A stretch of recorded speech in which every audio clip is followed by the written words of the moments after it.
Jericho, he go fall. If na Red Sea, no say he go pass. This my God, oh, no dey fail, make you no try me. My God no be your mate, oh, make you no test me, yeah. Otherwise you go for your kata. Don't try me, every enemy. My God no be your mate, oh, make you no test me, make you hear me. Otherwise you go for your kata, yakata. Otherwise you go for your kata. All the enemy, yakata. Otherwise you go for your kata. Hey, yeah, yeah.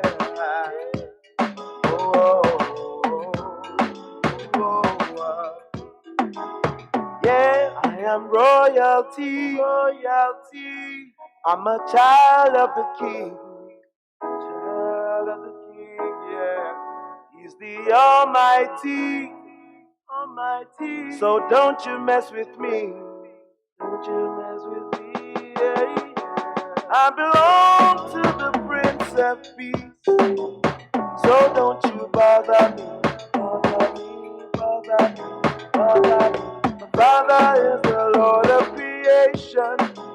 Don't you try wahala me. Everywhere I go, they call me Ọmọ Ọlọ́run ló ń bọ̀ yẹn, Ọmọ Ọlọ́run ló ń bọ̀ yẹn. Make you no try me. My God no be your mate, oh, make you no test me, make you no test me, yeah. Otherwise you go for your kata. Don't try me, don't try me. My God no be your mate, oh, make you no test me. Just a otherwise you go for your kata. Hey, hey, no. Otherwise you go for your kata. Shatter. Any stone, otherwise you go for your kata. All right, good morning, ladies and gentlemen. Thank you very much for coming on the show with me. I believe you guys can hear me properly. If you can hear me properly, please let me know so that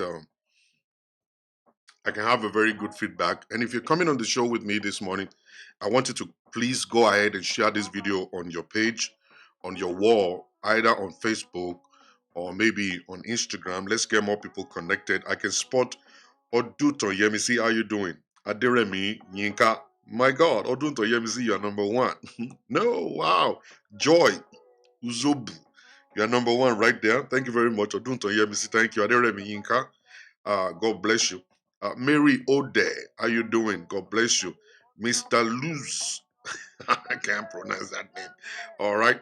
This is Olumese David. Wow, that's the man himself. Welcome, welcome, welcome. Thank you very much. Sunday Oposio. Thank you. God bless you. Yemi Lewis. Wow. Good morning. Please let's go ahead and just share the video out on your wall on Facebook. Let's help me to do that.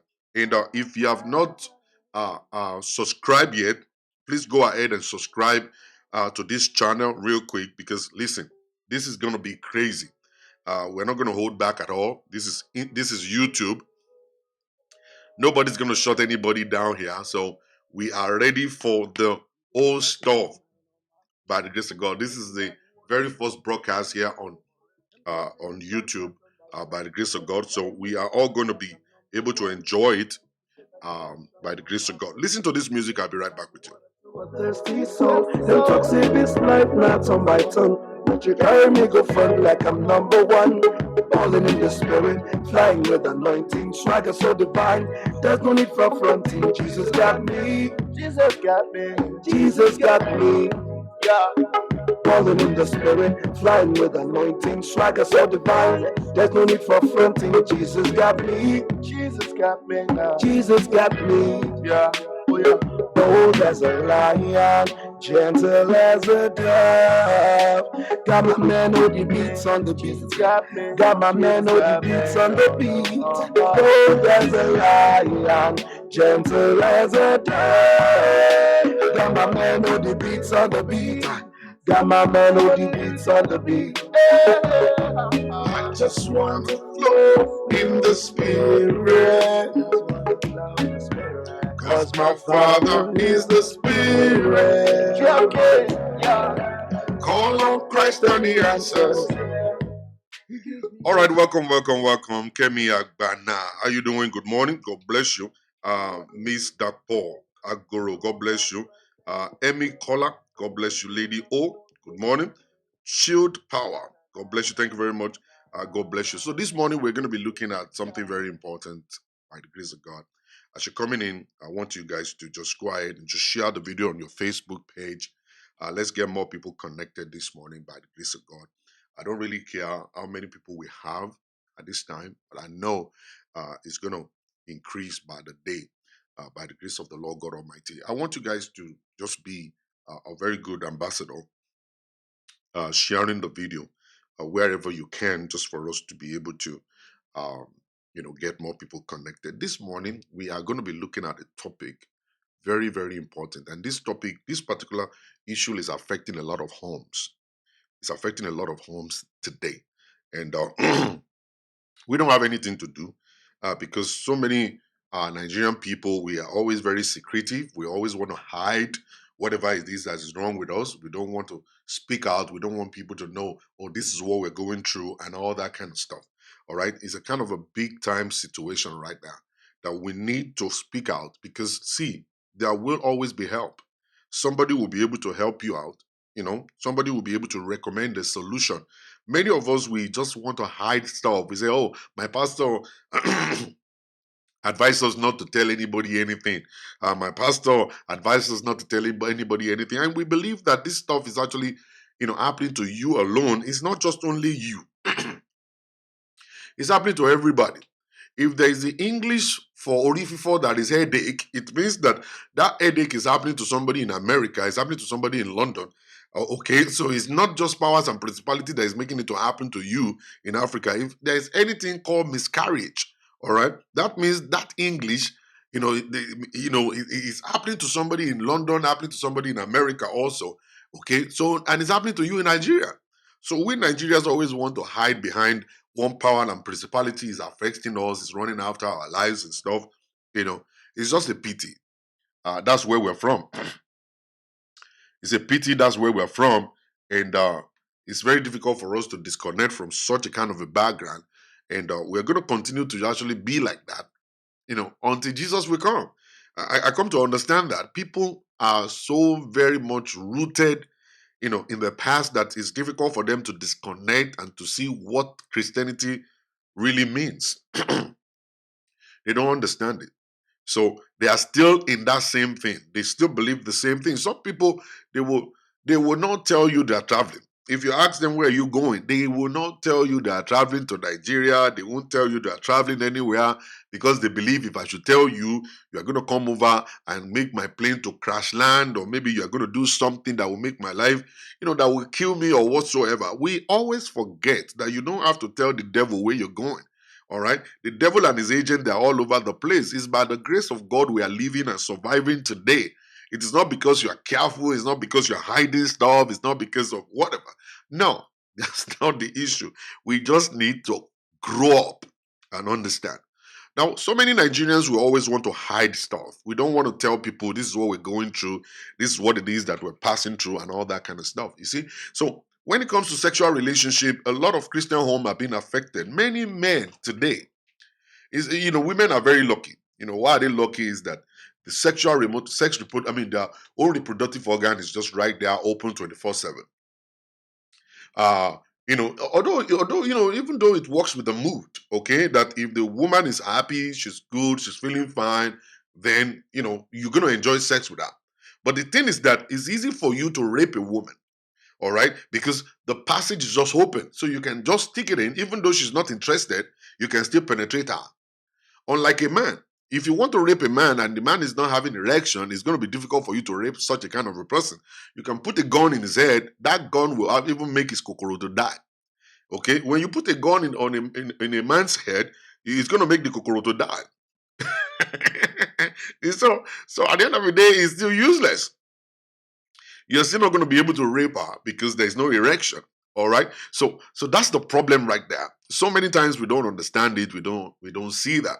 All right. So, but with so many African men, we are passing through such because we are not able to have full erection And sometimes we are weak to the extent that we cannot last 2 minutes on a woman. And so many homes are being affected, and we cover it up, especially women. Women, they do cover it up. They cover it up. They won't tell anybody, but we know. Amaro Juyin, Ojuyin le. You'll be so angry. You see, a lot of women to batiri banana je oju e ale. Ojú ẹ wá le kòkòkòkò ara máa kán. You now be very cranky. You see, which one is this? Every little ọ̀rọ̀, when you say something small, they will be so angry. When you say something little, they will be just explode. They will just explode. What exactly is wrong with you, ma? Take it easy. You know, we're only greeting you. We're only asking you how is daddy. We are not fighting with you. They cannot see nothing. They're just very cranky and very angry. All right. So and they will cover it up. They can't tell nobody. Well, it seems my husband is not really good. My husband can't function well in bed, and it seems like okay, my marriage is being affected, and I'm thinking of actually throwing the towel, and I want to walk out of that relationship. There are so many people that can help you outside, but because we refuse to open up and say something, then we will not be able to get the answers or the solution needed. To the extent that some men will not even visit their doctors because of that. You know, how will I go to my doctor and say, okay, banana is not working, sir? You know, what kind of stuff is, am I supposed to say?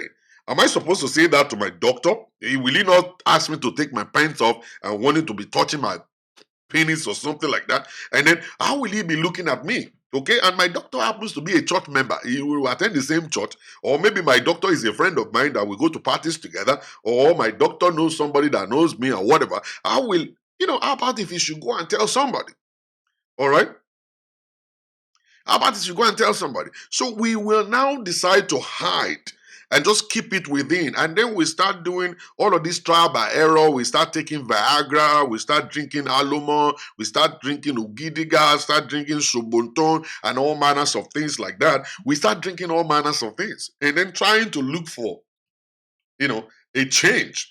And one thing that we don't understand is the more you actually drink those things, the weaker you're going to become, because now your body will not be able to control you. You have to actually live by those things to stimulate you and to get you to become hard. And at the end of the day, before you get to know it, your body will develop resistance against those medications and those things and the herbs and all kinds of stuff, and then they won't work in your body anymore. And that is the time now you have total, you become impotent. You now become impotent. And at that point in time, you now find out that, okay, your marriage is going to go all the way down because, at that point in time, you'll not be able to satisfy your wife anymore. So many homes today, they are passing through the same thing, that the husband is not able to. And then most of the husbands will now become very aggressive. They'll become very angry. They'll become a bully because they have to use something to cover up their weakness. They have to use something to cover up their inadequacy. Then they become mean. Then they become abusive. And then the woman will now become a slave in the home, and they will rule over the woman. They will say, okay, because I'm punishing you, I'm not going to have sexual relationship with you. I'm going to use sex as a weapon of punishment, not because I'm not able to do it, but because, I'm trying to cover up for what I'm not able to do. So many women are going through that, not because it's their fault. It's just because the state of health of a lot of men. African men, we are not taking care of ourselves. We are not taking care of our body. We are not going to the gym. We are not eating right. We drink all manners of things. We eat all manners of things. We eat late at night, including myself. We eat late at night and then we go to bed, and then we have acid reflux, and then the food is not digested because we are over 50 years old. You are not supposed to eat 2 cooked meals in a day at the age of 50, and so because your body doesn't have that enough power to digest 3 cooked meals in a day. So we don't understand. We drink all manners of things, Coke, sugar, Milo, all kinds of stuff, and then we put it into our system. And at the end of the whole stuff, you are not able to perform. So that's the problem right there. You are not able to perform. That's the problem. And then the wife will now be the one to suffer because the men, they will accept themselves as in like, okay, multi way. I can't perform anymore. So, but the wife will now be the one to now be suffering, thinking like, okay, why is my husband not having sexual relationship with me? The story I'm about to tell you today is so funny that for almost about 11 years, this woman didn't get to know. This woman didn't get to know that the husband is impotent. For 11 good years, this man couldn't get erection.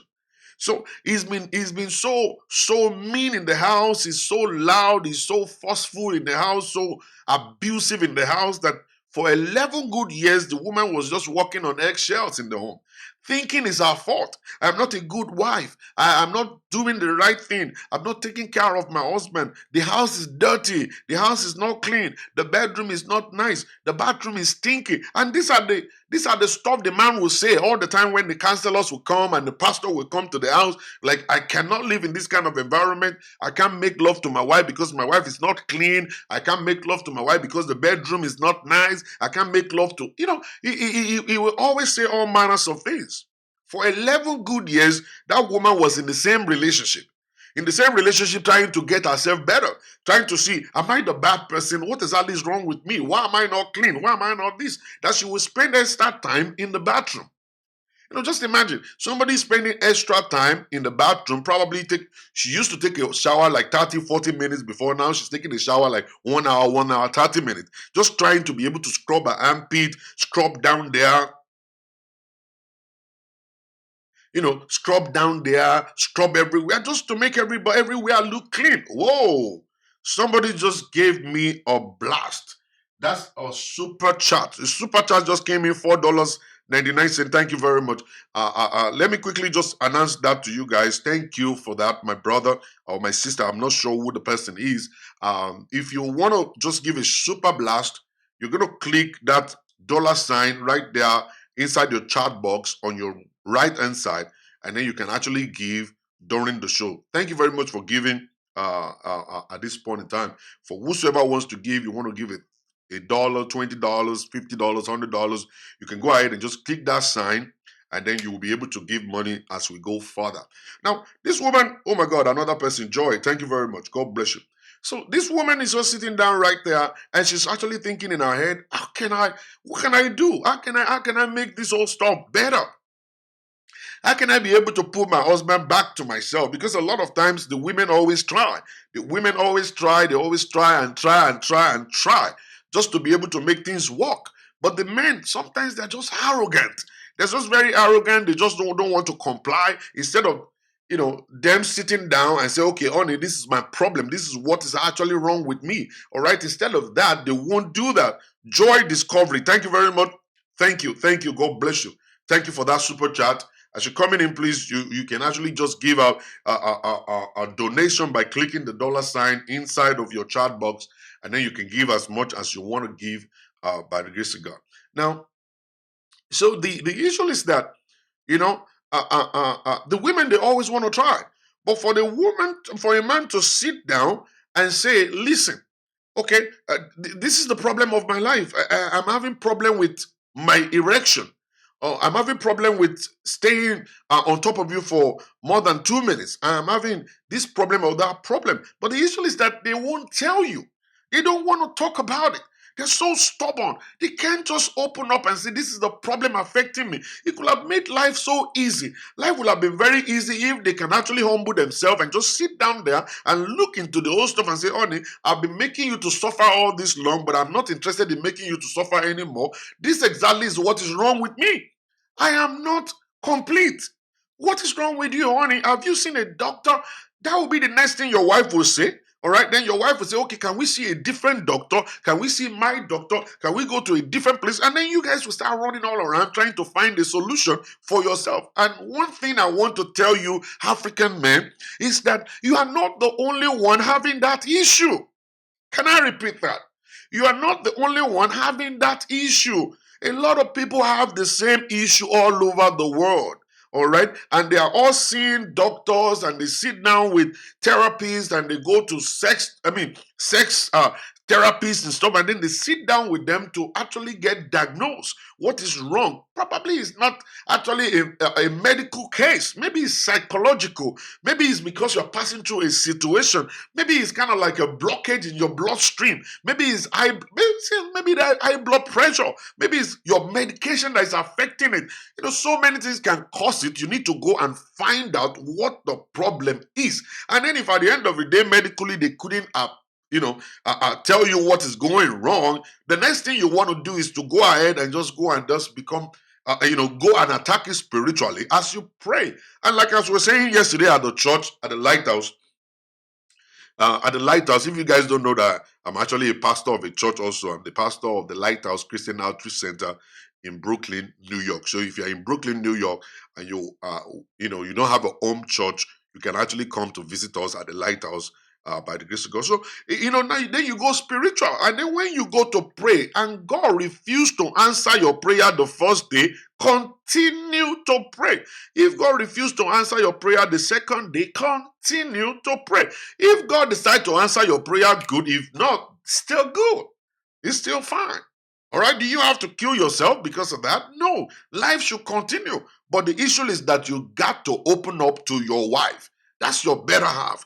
That's the person that you're supposed to connect with. Idara Adele, $5 right there for super chat. Thank you very much for that super chat right there. Thank you. I really appreciate that. And the other people, if you want to give also, you just click the dollar sign and you will be able to give as we are going further on this show. Now, you need to talk to your woman. Talk to your wife. Let your wife know what you're passing through. She is the one that is being affected here, with yourself. So you can't just continue to hide such a thing like that. You have to open up. So many women, as I was saying, are inside of this situation right there, and the men are blaming them. All the time they come to counselor, they are being blamed. Every time the pastor will show up in the house, they will be blamed. It is a woman. She's not clean. This woman is now spending in more time cleaning the house, picking trash out, taking the trash out, dusting the walls, and cleaning the sitting room. She's vacuuming the couch.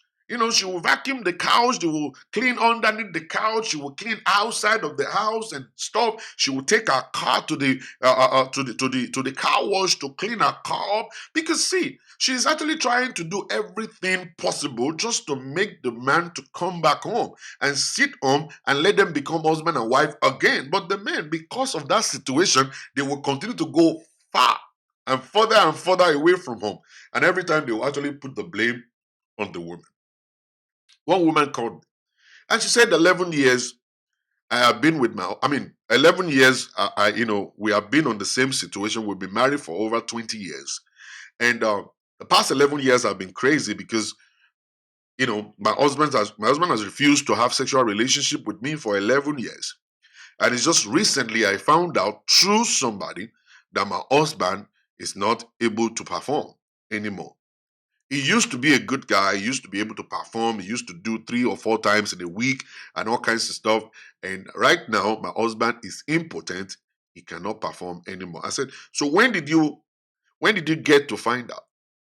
He said, well, I found out just recently, like about 2-3 weeks ago, from 11 years.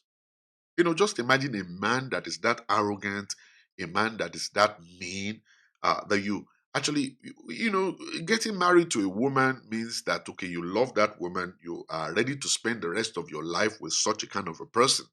All right. You believe this is the person for my life, this is the person for my soul. All right. This is supposed to be my better half. This is somebody I can cherish. This is somebody I can trust. This is somebody I have to love. All right. She's not a girlfriend. She's now me. She's accepted by my parents. Our parents they have accepted me. She's part of my family, and as a matter of fact, she's me. Am I supposed to hide anything from her? No. When it comes to the aspect of money, you are not supposed to hide money from your wife. When it comes to the issue about your health, you are not supposed to hide your health issue from your wife. If you have a husband, you don't even know the name of his doctor. Just imagine, people don't know, wives don't know the name of their husband's doctors. Why will you be having a kind of a secret doctor that you don't want your wife to know what is going on in your life. Do you know how many women they have STDs today and their husbands are lying? Because they are the one that gave them the STD, so they quickly visited the doctor to treat themselves. They have been treated, they've taken the medication, they have been treated. Now the wife is going through the same STD, and now the men are lying on the women and say, okay, I don't know where you got it from. I don't know where you got the STD from, because it's not from me, because I'm good, and stuff like that. Why will you be hiding your doctor from your wife? And I say, as matter of the truth, the husband and wife supposed to share a family doctor. You guys supposed to have the same doctor. Why are you hiding for? What exactly are you hiding? Why do you have to have a different doctor outside of the doctor of the family? Why are you having a different doctor? All right. It means that you want to hide something away from your wife. That is why you have a different doctor. If you have the same doctor in the family, and the men, you see, this man, I'm sorry I'm talking about this a lot, and it's just because the arrogance of men. I'm just tired of it. Now, these men, they want to know the health situation of their wives. They want to know the doctor their wife is seeing. They want to know our gynecologist. They want to know our hairdresser. They want to know their wife's barber. They want to know where the wife shops. They want to know everything about the wife, but the wife must not know anything about them. Everything about them is hidden. It's coded. You can't know it. It's not something that is given to you to know. You can't know what they're passing through. You can't know what they're doing. You can't know their plans. All right? So you just sit home. Sit down home, do your thing, but you must carry him along. You carry the man along, but the man won't carry you along. Let me tell you something, ladies and gentlemen. If you are such a kind of a woman, you are not in a marriage, you are in a prison yard. Because that man you're talking about right now is a slave master. All right. You don't know his doctor. You don't know his bank manager. You don't even know how much he's got in his bank account. You don't even know where his investments are. You don't even know his state of health. You don't know anything about him. All right. That is so terrible. You are in a prison yard if you do not know. You need to understand that, and it is time for us right this moment to make a change as per our lives. It's time to make a change. It's time to change things around and do things the right way. For men, I think you should listen. I am not against men. I am not preaching against men. I'm not saying you guys are not supposed to be respected. I'm not saying the wife should not submit to you. I'm not saying your wife should not reference you. But what am I saying is that for you to carry the women along as part of you, be truthful, be transparent, be open. Carry your wife along. Let her know the state of your health. I'm telling you, if you suddenly just drop down on the floor, she will know exactly who to call. All right. So many people that are having health issues, they didn't tell their wives because a pastor in Nigeria is saying that the wife is the one affecting them. The wife is the one doing juju on them. The wife is the one doing incantation on them. And then they start hiding their case, their situations from their wife. They refuse to tell their wife what is going on. They refuse to do whatever and all kinds of stuff. And the wife is just there. She's just a novice. She doesn't even know anything going on. There's no information in her hand. She doesn't know who to call. She must know who to call. If you should die, your wife's supposed to know where your investments are, supposed to know where your bank account is, supposed to know your bank manager, supposed to know your real estate manager, supposed to know who is actually in charge of your properties all over the world, in Nigeria, in Ghana, wherever you have properties. Your wife's supposed to know. But a lot of men, it's because of your arrogance. I don't understand that you will keep all of this stuff away from your wife. You keep them away from your family, and you are expecting your life to be better. Your life can be better. Your life can be at peace because the woman is expecting you to be a partner. Your wife is expecting you to be a partner. So this particular woman got to know Nironi. Wow, that's a red one. That's the $99 right there, super chat. Thank you very much, Nironi. That's my brother anyway. Thank you very much for that super chat. God bless you. Now, you see, he's a man. I thank God for his life. He's doing well. He's doing everything possible to make sure that his marriage is working properly. All right, that's Nironi for you over there. Thank you very much for that $99.99. God bless you. Now, what am I saying this morning is that we need to come to agreement. We need to sit down. We all need to sit down and look into our lives.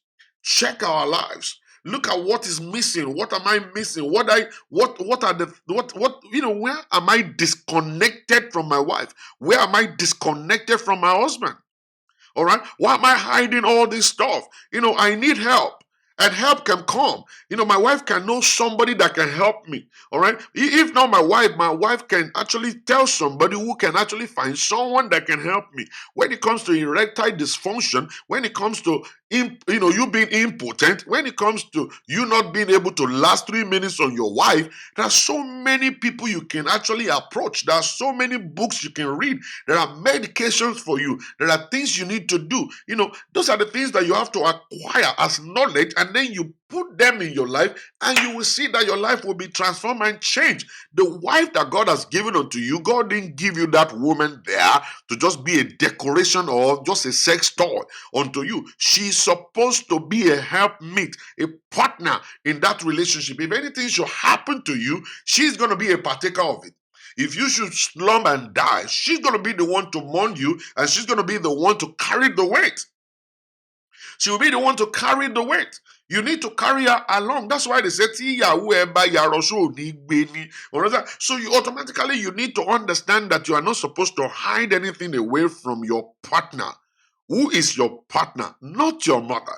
Who is your partner? Not your brother. Who is your partner? It is your wife, your husband.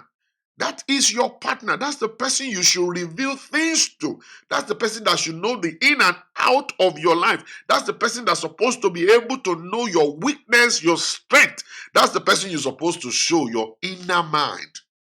So that in the day of trouble, this particular woman will be the one to be able to step out and say, I know my husband very well.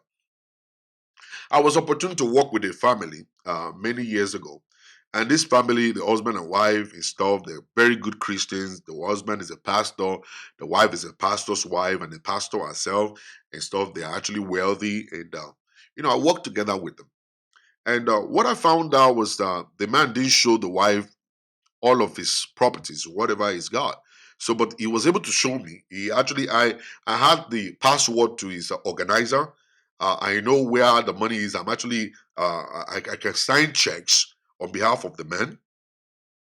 On behalf of the man, I can sign checks on behalf of the man and stuff. The man took me to all of his properties everywhere and stuff. So I had the understanding of all of this stuff. So a day came, the man was preaching on the stage, he was preaching in church, and he slumped and he died. And when the man died, I went to the house to tell the wife that my boss is gone and stuff. And then she was crying and crying. So I went home. And 2, 3 days after, I came back to the woman and I shared with the woman. I said, Mommy, I know everything about Ogal. Anything you want to know, let me know. And she took me to the bathroom, and we were in the bathroom, and she begged me and said, Please, don't tell the family anything you know about him. I said, No, I'm not going to tell the family. Why will I tell the family? He said, So, where are his things? She doesn't even have any understanding of all those things. But thank God I am not a bad guy. I didn't mean I'm a bad guy. Probably I'm a 419 and a greedy guy. It's possible for me to go and acquire those things and change the names on there. I actually was signing checks on the man's behalf. I'm talking about millions then. I was signing the check and stuff like that. So I opened up to the woman. I said, well, we have a house here. We have 2 cars here, 3 cars over there. We have a property here. We have this investment here.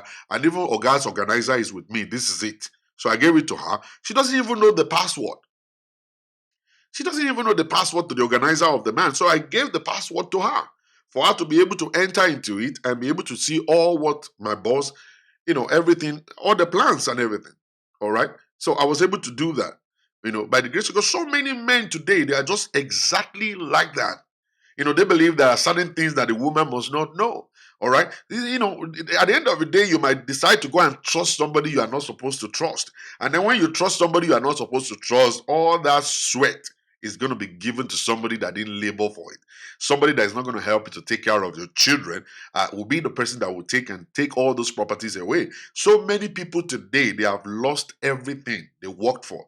They are no more, but the children they left behind, they couldn't enjoy the sweat of their fathers. The fathers are gone, and then they're gone with the properties. The children don't even, the wife cannot pinpoint how many houses he's got. The wife cannot tell you how many cars he has. The wife cannot tell you how many businesses he has started. The wife cannot tell you how much he's got in his bank account or how many banks he's using. All right? They die with all that information and nobody could locate them. And now another person is now enjoying the fruit of that man. So for us to be able to enjoy our homes, we need to open up and tell our wives what we're going through and stuff. But let me balance it up.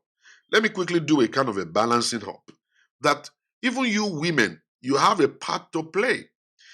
For a woman who is expecting the husband to open up and share with them what is going on, that woman must be a good woman also. Must be a good woman. Rose Kemo, thank you very much for that $5. Thank you very much. God bless you. Thank you. The person must actually be willing to open up. You must be willing to be a team player. You must be willing to submit to the man. You must be willing to have a kind of unconditional love for that man. Because you two must be together. You must have understanding. You must love each other. You must be transparent and open to each other. It's not going to be a one-sided love. It's not like I'm in love with you, you are not in love with me. It's not like I'm opening up to you, you are hiding from me. It's not like I'm not playing games with you, but you are playing games with me. So you yourself, you have that responsibility. You have the responsibility to become good. You have to be a good wife for the man to be able to trust you also and be able to open up to you. So whatever it is that we're going through in the relationship can be rectified. I'm not lying about it. Can be rectified. But as a matter of fact, I think, I see a lot of people who are actually changing their lives right now. Many men are going to the gym. Many men are going to the gym. Many men are going to the gym. Many men are eating right now, and they're trying to lose weight and lose their belly fat and all kinds of stuff. They go to the gym, they exercise, because what will happen is that your blood is going to be able to flow better. If you're having high blood pressure and all kinds of stuff, let me tell you something. You can get off that medication if you work out. Every morning just go and walk around the park, or if you have the money to go to the gym and run on the treadmill, do all kinds of exercise and all kinds of stuff. Your blood will flow properly, and then you'll be able to live your life daily without taking medications and all kinds of stuff, because the high blood pressure medication can actually influence you and can affect your erection also and stuff like that. So you need to exercise. You need to eat right. Eat the right kind of food.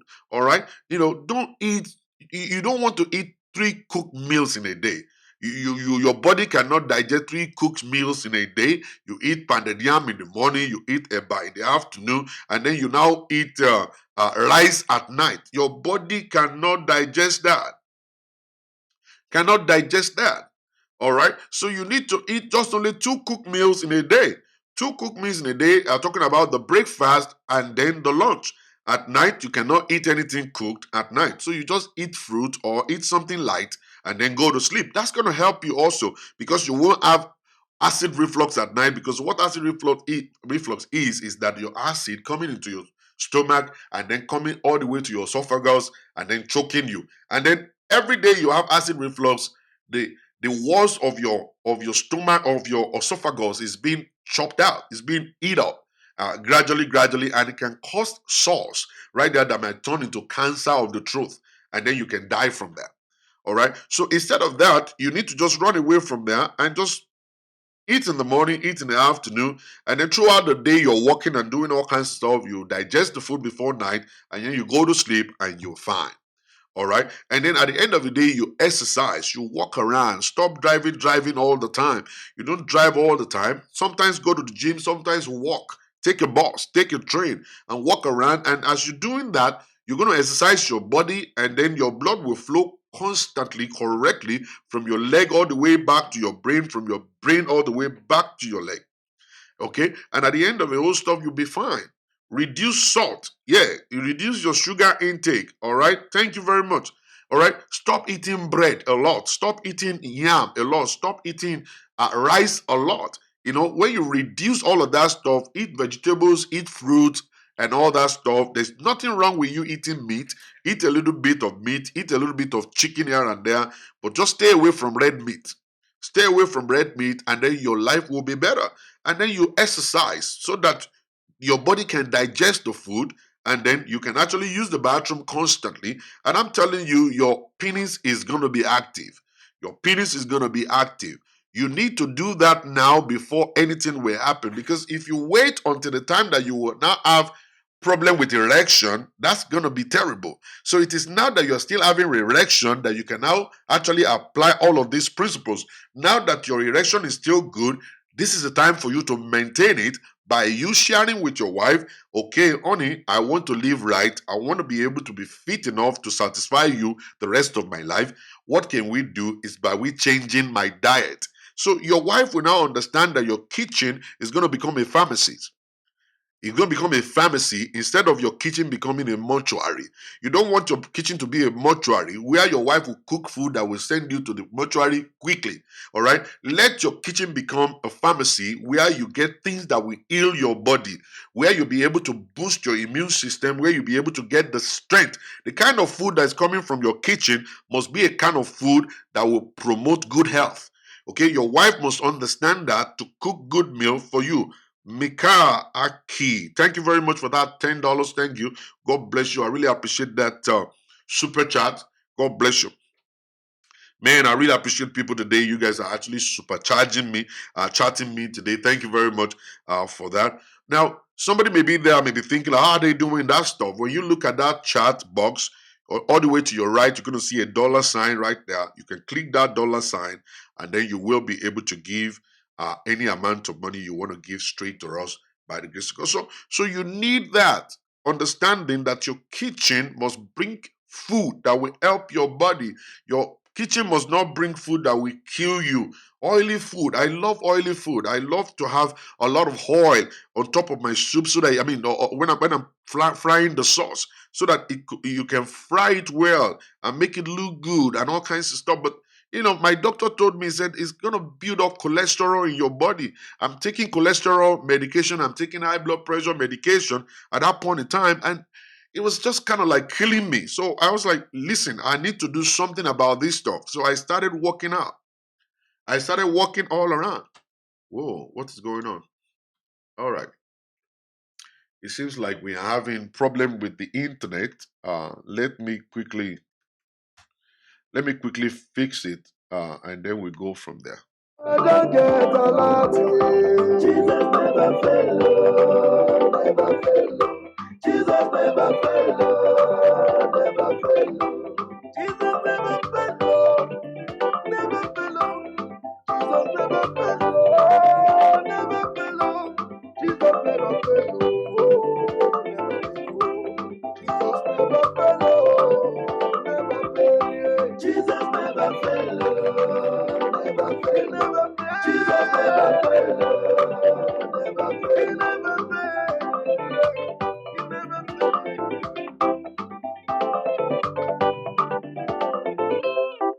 So my brother, waiting be your problem. System woe, waiting be your stress. Make you hear this thing when I dey talk to you. Jesus is a savior who can deliver. Call upon his name, oh, give him a chance.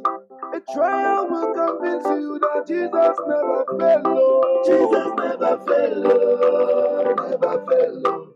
Jesus never fail, oh, never no matter the problem where you get, Jesus never fail, nothing where he never do. Jesus never fail, oh, never fail. Jesus never fail, never fail. When the Red Sea, Jesus go divide am. When the wall of Jericho, he go fall. Jesus never fail, never fail. Jesus never fail, never fail. He go carry you upon the waters. You no go follow, you no go drown. Jesus never fail, never fail. Jesus never fail.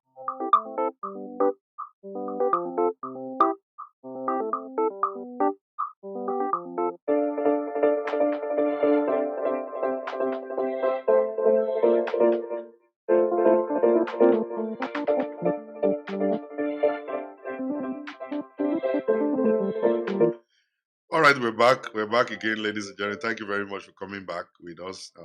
It's because of the internet, but we're back again by the grace of God. Wow, a lot of people are gone. All right, thank you very much. Wow. All right. I just sent $20 now. I don't know if it reflect. No, we are not seeing it. We didn't see that $20 yet.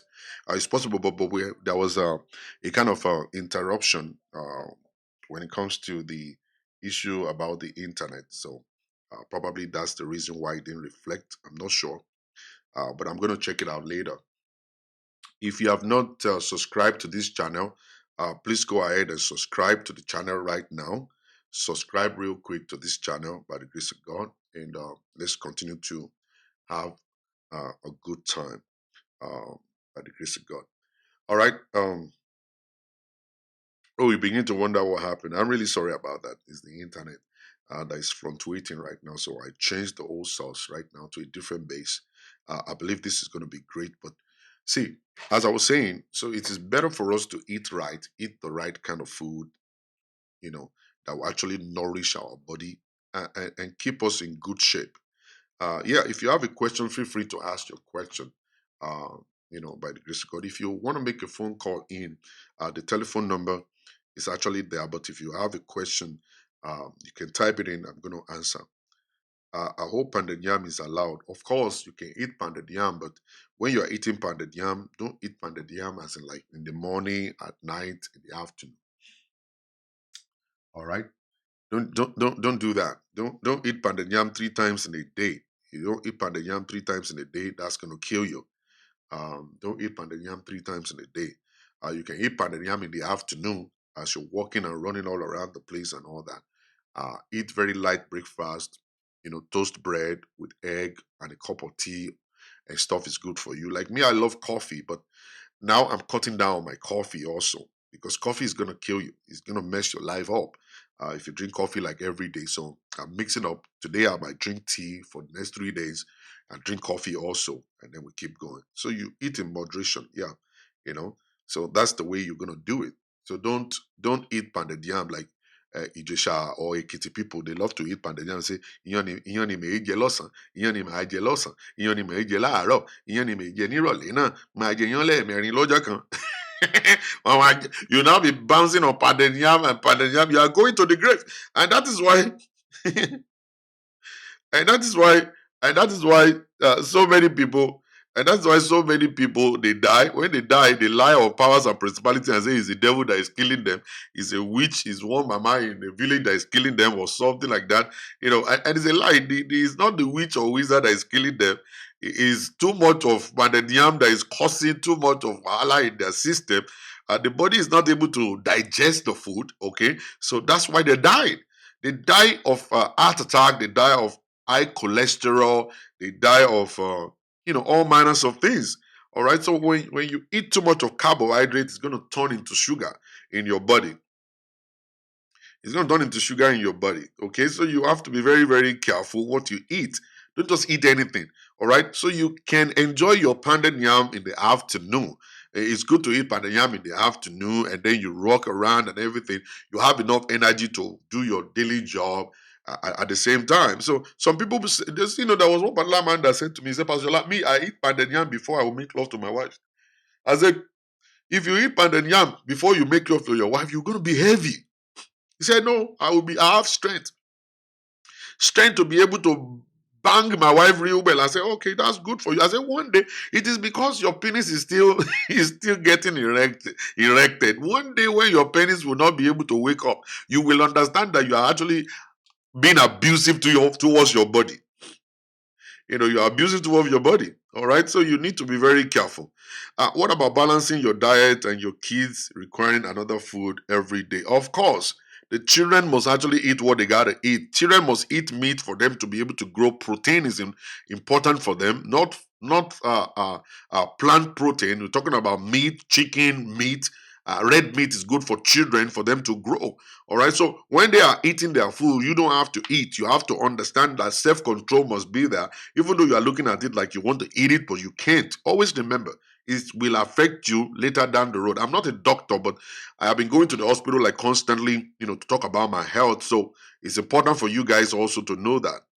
How do we help our husband to be less secretive and more open? Because they are secretive right now because they are thinking you will kill them if you know how much they have in their bank account.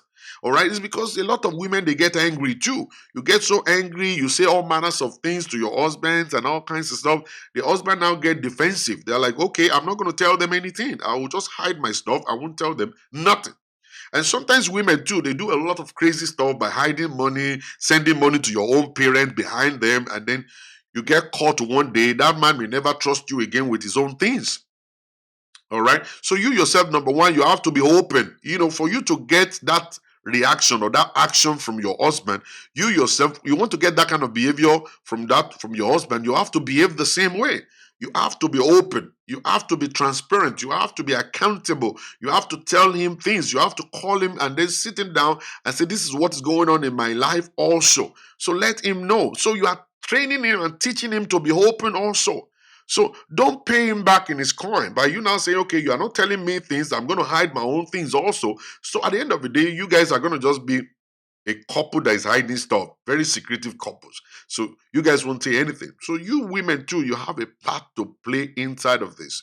Number two, you yourself, you have to understand that that's the nature of people. So you yourself, you have to be prayerful. Ask God, say, Father, touch his heart and do what is good for him also. So you help him once in a while by asking him, say, Daddy Junior, how is everything going? How is your health? Are you feeling better? Is everything all right? And stuff like that. Always make sure you have his interest. Don't make your husband a second number two on your priority list. Let him be number one on your priority list. As you're checking on your children and as you're concerned about your children, be concerned about your wife or your husband also. Ask him questions. Try and check on his forehead. Are you feeling cold? Do you have sinus? Do you have fever? Are you hungry? Treat them like a baby. When you treat them like a baby, they feel like a baby. They feel like they will trust you. And then they trust you. They open up to you when you give the room to open up. Don't be a bully to your husband. Don't shout on him. Don't compare him with another person. So many of our women, they will talk to their husbands anyhow. They compare their husband to their best friend's husband. And the man will actually shut down. That man will enter into his shell and never come back out. So you need to be very conscious of that. All right, be very conscious of that. Don't compare your husband with another person. That person is not your husband. If you know that person is better than your husband, why didn't you marry the person anyway? All right. So why didn't you marry that person anyway? What about men that can't keep secrets? Some people like to be private, but their spouse like to broadcast. All right. Like me, I don't like keeping secret. All right. I don't like keeping secret because I don't see any big deal inside of it. Now, whatever it is you don't want people to hear, people are going to hear anyway. All right. Why don't they just let them hear right now? Oh, I'm sick. And I call my family, I'm sick. Oh, all right, I'm broke. I call my family, I'm broke, oh, and stuff like that. Okay, I don't keep any secret. I don't have anything I keep. All right, people that will keep secret, they always have problems. You know why?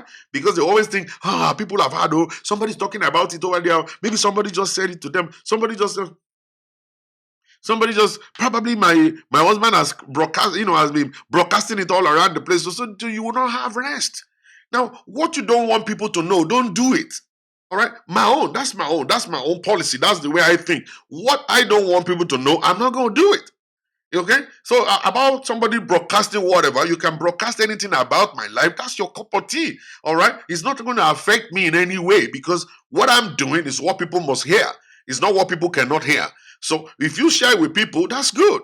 Now, in the other side, when some people will say spiritually, I'm not supposed to tell people my business. All right. So you and your husband supposed to sit down together and have that understanding. You must have that understanding. Don't just expect your husband to know that I'm a secretive person. All right. Sit him down and tell him and say, honey, you know what? I'm a very secretive person. I've gone to pray. The prophet instructed that I must not share whatever I'm going through with nobody. All right. Because that's actually the way my destiny works. All right. So your husband will know it. But if you don't tell him, how do you think he will understand?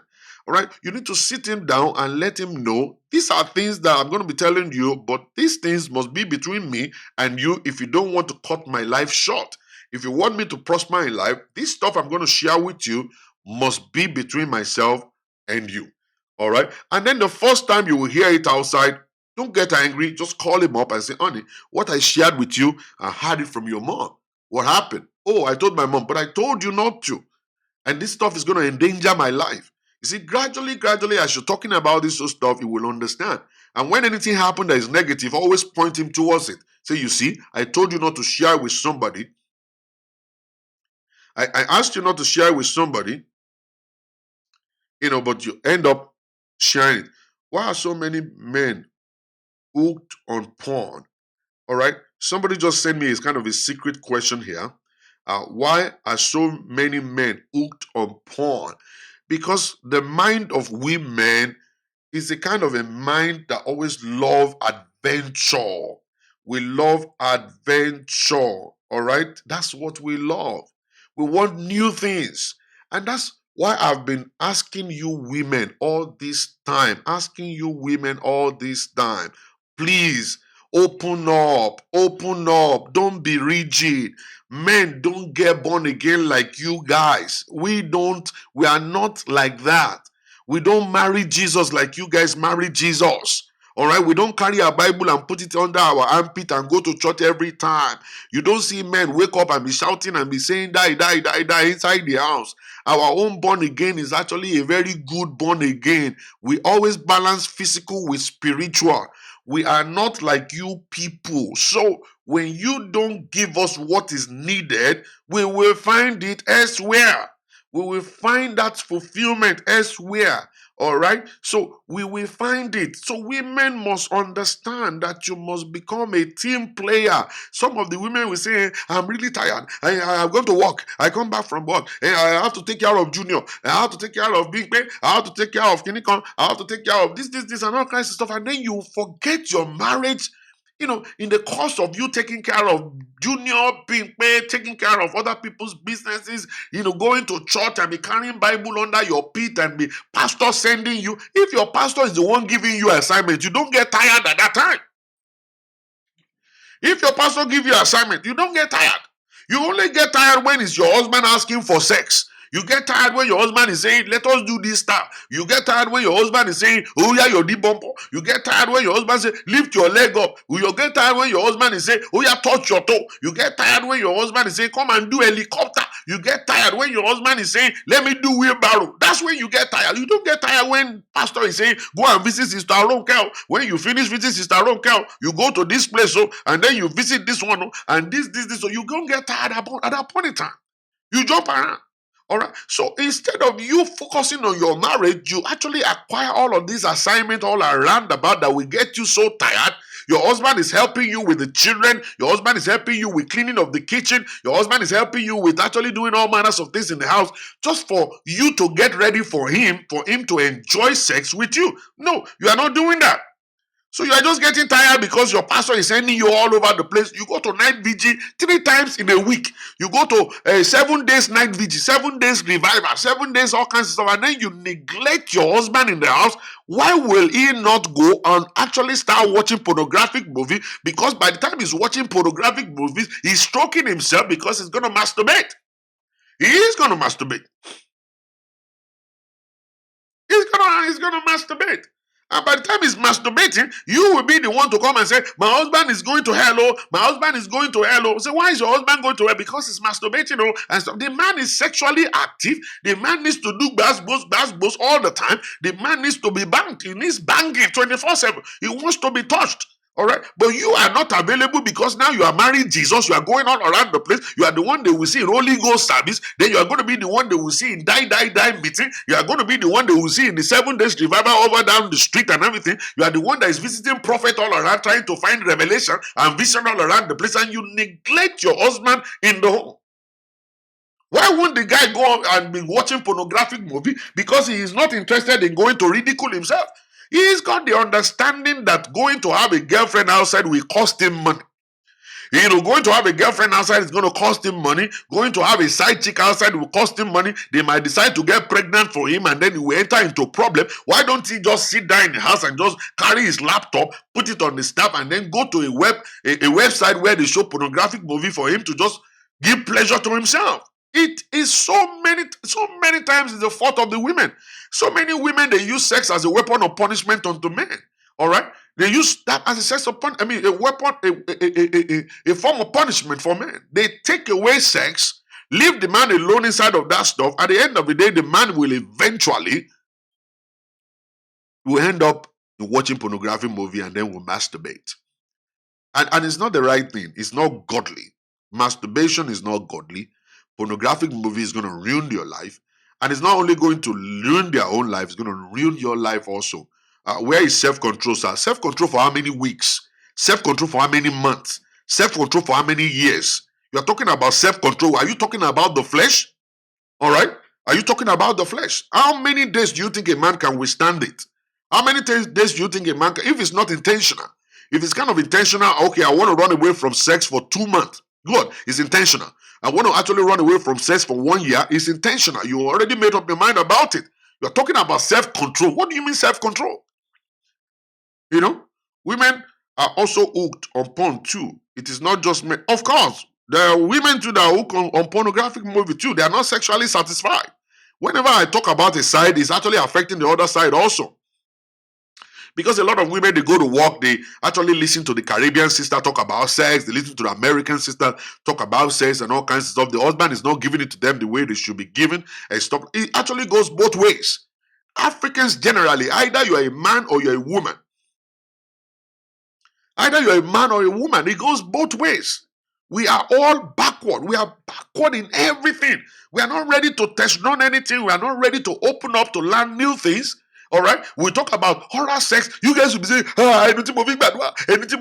We talk about this, we talk about that, talk about press the breast, we talk about suck the breast, we talk about kissing, we talk about all this stuff. We just have one thing or the other why you cannot do it, why you should not do it, because you are over spiritual. Because you're over spiritual. And at the end of the day, we're actually now helping the devil to ruin our homes. Because the women in the society today wants to be satisfied. The men want to be satisfied also. And then we pastors will be preaching something different to you guys in church, and we are doing something different at home. We are doing something different at home at the same time. We know how to satisfy our wives. We know how to satisfy our husband. Pastor is doing well. Pastor's wife is doing well. Every one of us, we are happy. But you listen to what we preach in church because we don't tell you how to do it to your wife. You believe that everything is all about reading the Bible. You believe everything is all about reading the Bible, everything is about praying. Because all we tell you is that you got to pray. You pray. That's all you hear. Read the Bible. That's what we teach you in church. So you go home and then you believe that it's all about praying. It's all about reading the Bible. And then you forget to now satisfy your wife, satisfy your husband in bed. These are the things that will cost wahala. Now, is that one spouse or just sex partner? Idara Adele. I didn't get you. I didn't get that question right, please. Can you please just kind of like break it down? You know what I'm saying? So you need to experiment things. We have to experiment. Okay? We are not hoping. We are very rigid kind of people.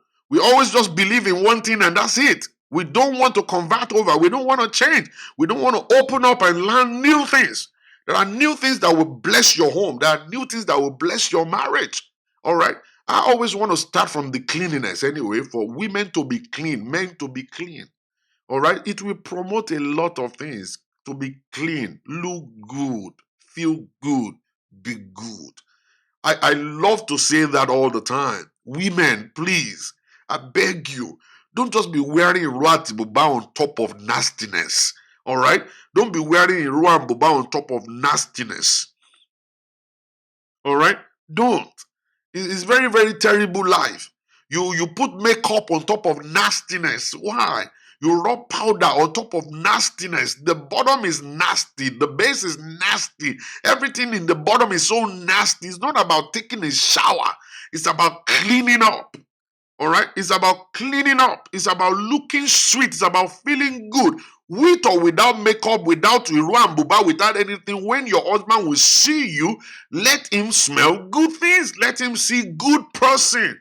Work on yourself, look the way you're supposed to look in a way that will sexually connect your husband.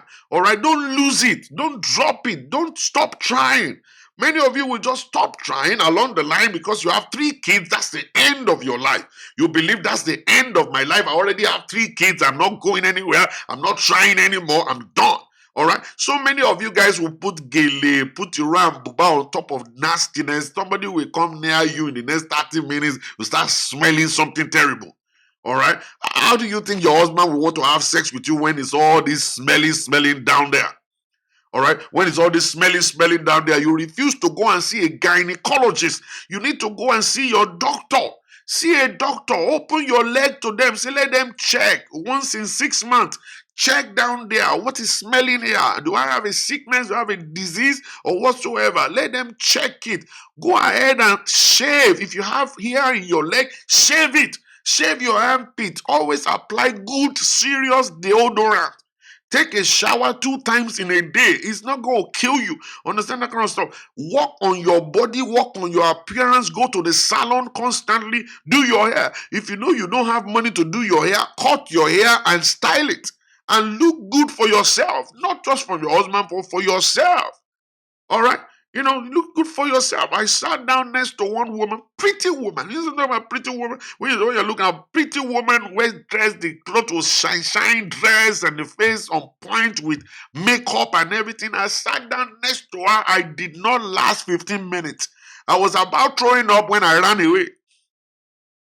I was about throwing up. I had to run. I had to run away. And they're like, where's Pastor? Where's Pastor? Pastor, I'm on my way to my house. I can't sit down on the high table again because if I come back, you will still force me to go back to the high table. I am on my way to my house. I was about to die, on that seat. All right. Instead of you putting makeup and putting gele and all that kind of stuff on the nastiness, the first thing to do is to first of all deal with what is nasty at the bottom. All right, deal with what is nasty at the bottom and take care of business. See a doctor, go there. There is nothing wrong in you seeing a doctor and say, okay, I'm smelling something from my vagina. Let them understand that there is a smell coming out from your vagina. Let them tell you what to do. All right, so they will open your leg, they look at it. If you don't want a male, you go and find a female gynecologist that will check it for you, recommend how you're going to clean it. If it's medication that is needed, they will give you medication. You're going to feel good, feel fine. All right? And that's the stuff. Another man, there was a man who approached me, and the man said, many times I really want to give my wife a kind of I want to go down on my wife, but she will be closing her leg and she'll be running away and kind of stuff like that. And then I asked her, what's the problem? And she said, I don't feel good about that place. It doesn't smell good and stuff like that. I said, well, but let me be the judge. I said, okay, when you now smell it, what happened? He said, sir, I almost passed out. That place is nasty, it's crazy, and stuff. I said, so why didn't she go do something about it? So she was like, there's no way I can tell her that, but if you want to tell her, I'm going to bring her here. I said, yeah, connect me on the phone with her. And then she was on the phone with me. The man was on the other side. I had to ask the man to, please, can you drop and let me and her talk? And then me and her were on the phone and I talked to her. I said, listen, you want to feel good for your husband, you want to feel good for yourself and stuff like that. You want to have the confidence to be able to take your pant off and actually lie down on the bed naked without any feeling anyhow. Say, yeah. I said, you need to see a gynecologist. Let them check you. All right. Probably you have a sickness. There's a disease down there. Maybe yeast infection, toilet disease, or whatever, or STD, or whatever can actually cause the place to smell. Or maybe you are not cleaning it properly. Maybe you need to clean after you use the bathroom. And you need to stop using tissue paper. You have to use water and stuff like that.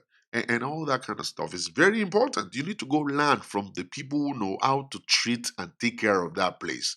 All right. God has given you the vagina, but it's your responsibility now to take care of the vagina. All right. Take care of it. All right. Use it properly. Don't let it smell. All right. That's the stuff. Don't let it smell. And always change your underwear every day. Don't wear the same underwear, 3 times in a week. Always change it every day and then that is going to help you also. But you go first. Then, like a month after, the woman called me and said, well, I saw a doctor, they gave me a medication and all kinds of stuff. Like I stick my finger into the place right now and smell it, and the place smells good. I've been using water alone to wash. The doctor advised that I should use water alone without the soap. I said, good job. I said, good job. That's the stuff. You will not know what to do until you make inquiry. You will not know what to do until you go and see the people who can advise you. You will not know what to do. So you will always know what to do when you get to that point in life, and then they will tell you exactly what to do. That's the way it is. Very simple, very straightforward. And actually for men also. Men must take care of themselves, not just for the men. We have to shave. We have to shave our head. We have to shave our beard. We have to shave our armpits. We have to change our underwear constantly, and then shave down there too. It's gonna help you a lot. Now, don't forget to always wear your underwear all the time. The heat is gonna make that place to smell also. The heat is gonna make that place to smell also. So, but when you take off your underwear, you know, put it straight into the laundry basket, because you're gonna wear one per day and stuff. There are some men nowadays, they put dusting powder.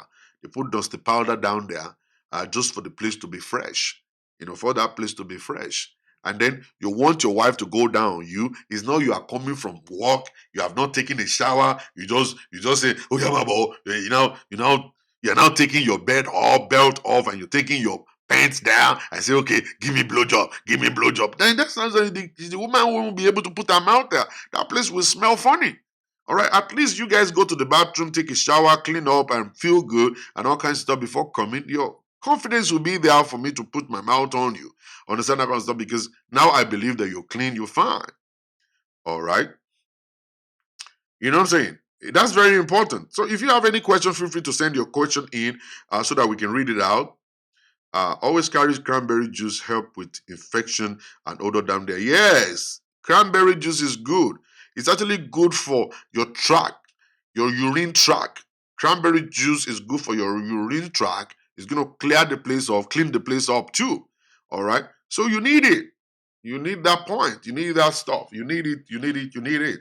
So, this particular morning, I want us to just look back and just check it out. Why am I hiding stuff? Why am I hiding stuff? In relationship, we are not supposed to hide anything. Relationship, we are supposed to be open. We are supposed to be transparent. The Bible says that Adam and Eve were naked and they were not ashamed. All right, so we need to open up. We need to let your wife, your husband, let them know what you're going through. All right, let them know what you're going through. Let them know what you're passing through in your life. And I'm telling you, when you do, they will be able to help you. And then you will be able to help yourself also. Urinary tract. Yes, thank you very much, Elijah Brown. Thank you very much. So you will definitely be able to work together. If there is unity, transparency, openness, you see, you guys will work together. You'll be able to work together. All right. When you're transparent, when you are transparent, you work together. Be transparent. All right? Be transparent. Be together. Be together. Open up to one another. All right? Sleep on the same bed.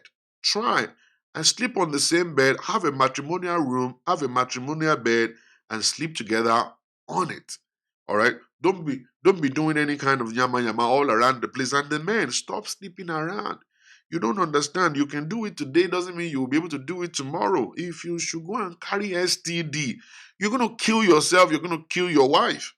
Okay, if the STD is one that cannot be cured, probably it's HIV or syphilis or whatever.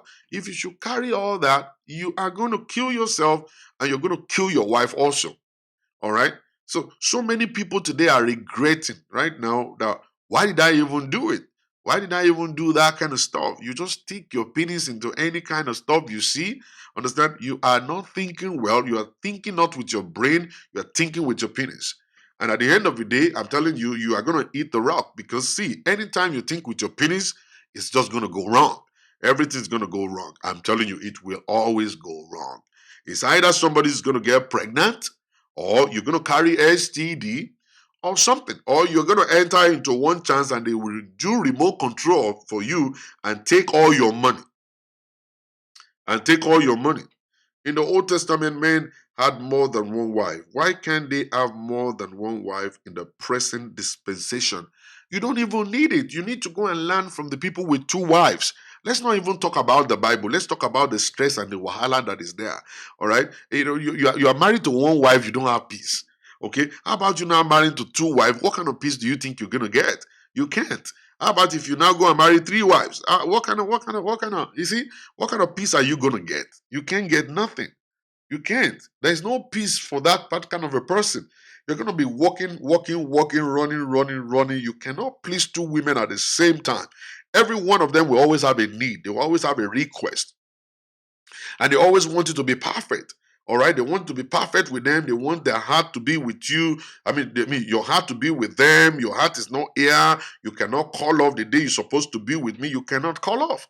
The day you're supposed to sleep with me, you cannot say you are tired because you just finished sleeping with the other woman in the other room. I heard you guys doing one kind. Now it's my turn. You're now telling me you have flu. You can't. Now think about the money involved. Do you have the kind of money that is involved? Can you take care of two people and meet their demands at the same time? Understand? Why are you thinking with your penis? When you think with your penis, that's when you begin to think about, if I marry 10 wives, or if I marry 20 wives. No. Let's leave the Bible out of this. Let's just look at what is decent. What is decent? Is it decent to marry two wives? It's not. It's not decent. You're not going to be able to be composed. Number one, your heart will always be up and down, up and down. Your heart is going to be up and down. You can't function correctly. The next thing that will happen is that the two of them will start looking for a way to get you to love them more than the other person, and then they might decide to go to Babalawo's house. They might decide to go to Babalawo place to do juju on you. They start putting some stuff in your food. You come to A, you eat one juju there. You go to B, you eat another one. At the end of the day, there can be contradiction, and then that's going to take your life. And then you're dead, and you'll be gone. All right? Why don't you just do right by one woman? Let me tell you something. Is it not vagina? Is it not vagina and breast? What exactly are you looking for? What is the problem? I saw a man on TV the other day. He said, the women are not faithful to me. So he decided to go and buy sex toy. The sex doll is got breast. The sex doll is got vagina. So that's all.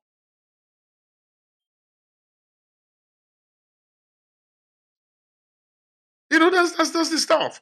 Leave the Bible alone. You don't have to worry yourself about the Bible. All right? The issue is the stress, the problem inside of it. You don't want to jump around. Just leave it alone. That's why it is called Old Testament. Thank you very much, Tim Balogu. Please follow the alpha. Please follow the alpha that says, if you have one wife, you don't have sense. Oh no, I saw that video. That's stupid. That's a stupid stuff. Well, Kenneth Shorimade, nobody is saying women are saints. I never said that. You're trying to now take my discussion to another level. As a man, you see, one thing I want men to see, and I want you to listen, Mr. Kenneth. I see you well dressed up, a very responsible person. I want you to see it from this angle. All right? And the angle is this: God gave men a big time responsibility and power. All right? We have a big time responsibility and power. We choose who we marry. The women, they don't have the right to choose who they want to get married to. You and I. God gave us the power to choose. Okay, when you are going out with the woman, you didn't take time to check. That's the problem. Every woman, every man today that are crying, they're crying, I marry a wrong woman, I marry a wrong woman, is because it's your fault. You have the opportunity. God gave you that opportunity to see many women. God gave you the opportunity to see thousands of women around you. You chose the one that you choose because that's what is pleasing to your eyes. You didn't bother to think about it spiritually. Is this what God is God in stock for me? Is this the mind of God for my life? You chose what is pleasing to your eyes. All right. Now, what is pleasing to your eyes may not be good for your life. What is pleasing to to your eyes may not be good for your life. All right? It may be good for your eyes, but it's not good for your life. So you need to understand that for you to pick a woman, you must first of all know that woman. You must first of all know her character. You must first of all know the inside of that woman. At the same time, you must first of all know the will of God for your life. Is this the will of God or is not the will of God? All right. So many of us, we got married. I've been married out for 20 something years, about 26 years right now, and I'm still fine. I'm still in love with my wife. I still cherish my wife. I'm still so much in love with her. Why? Because she's not just pleasing to my eyes, she's good for my soul. I found it out. I took my time to go to their home, to her house. I took my time to visit her. I took my time to know her friends. I was in her school. I took my time to do whatever is necessary for me to do to be able to know who she is.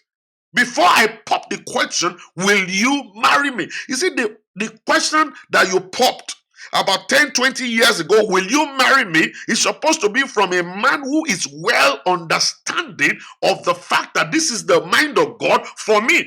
A man who knows that I have checked every avenue, I've checked every angle, I have prayed, I have done investigation, I have visited her, I have checked her inside. I was in her church, I've visited her church already. I know who she is, I know where she's going, I know her ambition, I know her weakness, I know her strength, I know her belief. I believe in everything she believes in. This is the woman for my life. If you do not understand that, you will come back later in the future to blame that woman, to talk about that woman badly, and you will say, oh, she's not a good woman, she's not respectful, she's not this, she's not loyal. She has been like that from day one. You refuse to see it. Thank you very much for, God bless you for that $20. God bless you for that $20 super chat. God bless you. You refuse to see that. You didn't see it because you were not looking for that. You were only looking for the breast and the bum and the face and the lips and the fine face. That was exactly what you targeted. You didn't target the correct thing. It was good for your eyes, but not good for your life. If something is not good for your life and you go to it, your life will be ruined. It's your responsibility as a man to be able to build a wife. You will find an empty woman who is in tune with your life, who is going towards the same direction with you, whose character is in line with your character, whose belief is in line with your belief, and God is now bringing her to you for you to fill her up. So the wife must become 100% of you as you are 100% of God. So if you don't have Christ in your life, then you cannot make a good choice. It's possible for you to make a good pick for your eyes, but to make a good choice for your life is in the hands of God. In the hands of God. You are the one that popped the question. So if you pop the question and say, will you marry me? It means you know the woman well. You know the woman. People do say, oh, people hide. You see, character is like a smoke. No matter how you cover it, it's going to leak. It's just because you are not attentive. It's not because you are not vigilant. You're supposed to be watching. You're supposed to be looking for red flag, yellow flag, green flag. And when you see a red flag, that's the time to stop. And when you stop, you now think about it and say, wow. So this is this woman here.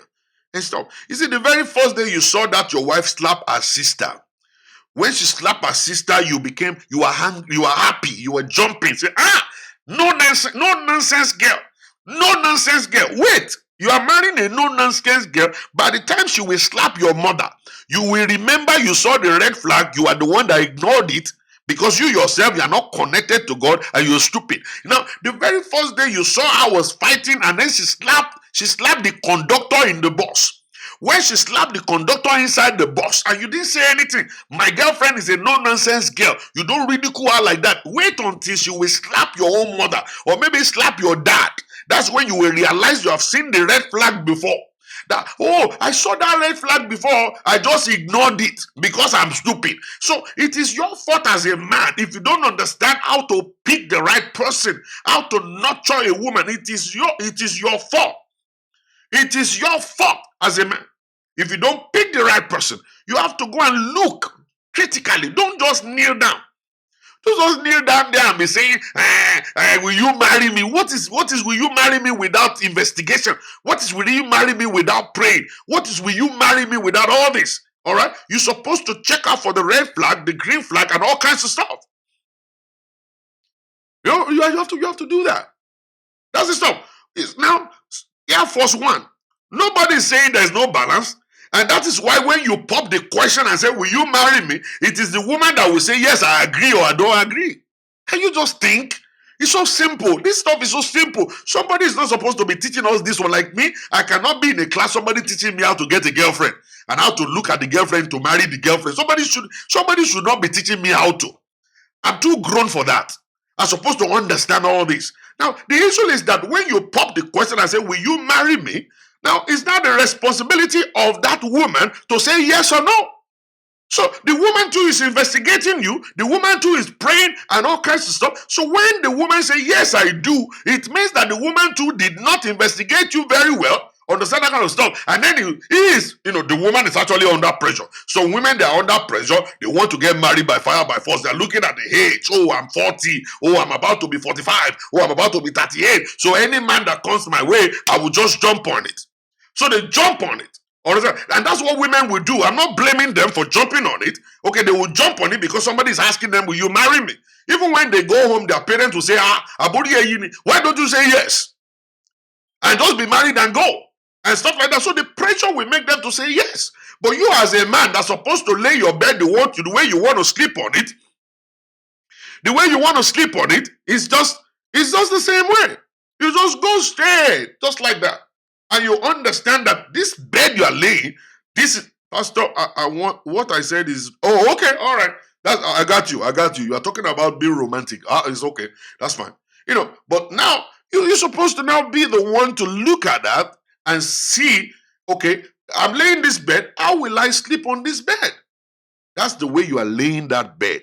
So for any man that is crying, cry baby men, cry baby that say, it is the woman. It's not the time for you to blame your wife now.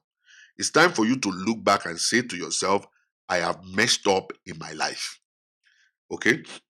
Let also not forget that for some men, porn is an addiction. So even when wives keep their legs open 24/7 like a roasted chicken, it will still soak in his porn. Of course. All right. So that is where work is needed. There are some people, it's not because of lack of sex that will take them there. Some people, they are addicted to it. All right. When we're talking about addiction, it's time for us to seek for help. We seek for help when it comes to addiction. You said addiction. People can be addicted to alcohol. Some people can be addicted to sex. You can be addicted to pornographic movie. They can be addicted to so many things. All right, to drugs. So whenever you see addiction, now there is call for help. You have to go and see a therapist. You have to go. Many of we Nigerians, when we see all this kind of thing, that's when we now start talking about, oh, we're going to, let's go for deliverance. Let's go for deliverance. And then we go for deliverance. You pray, pray, pray, pray, pray, pray, pray. Sometimes you need to go and actually go to the right place. Addiction, you need to call for help. You need to see a doctor. You need to see a therapist and let them be able to help you. But so many people who are actually addicted to certain things, they themselves don't know. They don't know. They will not believe they do. They will not believe it's wrong. They won't believe it. All right. It's just the people that are around them that will notice that this guy is addicted to this, addicted to that. And then before we get to know it, we will now start looking at it and say, whoa, how do we cope with this? This guy is addicted to alcohol. Then sometimes we will go and register them by ourselves and push them all the way to the place where they can get support, and then they go back there and then they surrender for help. Sometimes they don't know. I'm not saying prayer is bad. We can pray for them to be open, for them to actually understand that what they're doing is wrong and stuff like that. But the most important thing is to be able to get them to go straight to a therapist because it's addiction. So when we're talking about being romantic also, being romantic in the African setting is difficult, very difficult. I don't understand. Now, I come to see Nigerians are very, very secretive people, very secretive people. It's only few of us. It's only few of us. I'm not sure where we're from. Probably there is a kind of Nigeria, another part of Nigeria, that is different. There are some of us that are very open. I don't lie to myself. When I'm traveling to Nigeria, I put it on social media. I'm traveling to Nigeria. Some people will know I'm going to Nigeria. People that would love to see me, they'll see me. Pastor, will meet you in Nigeria. I'm going to California. I'll put it there. I'm going to California. Want to see? But some people, Nigerians will not tell you anything.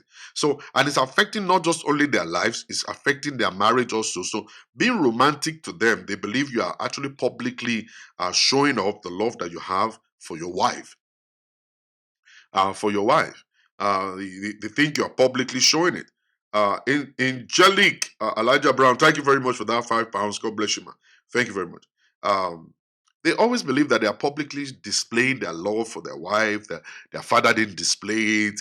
Anything that has to do with sex, anything that has to do with romance must be inside eating. But I later come to find out that it's a lie. That so many of these our African men, they are very romantic when they come across Black American, African American, when they come across the Caribbean sisters, when they come across the white ladies and stuff, they're very romantic.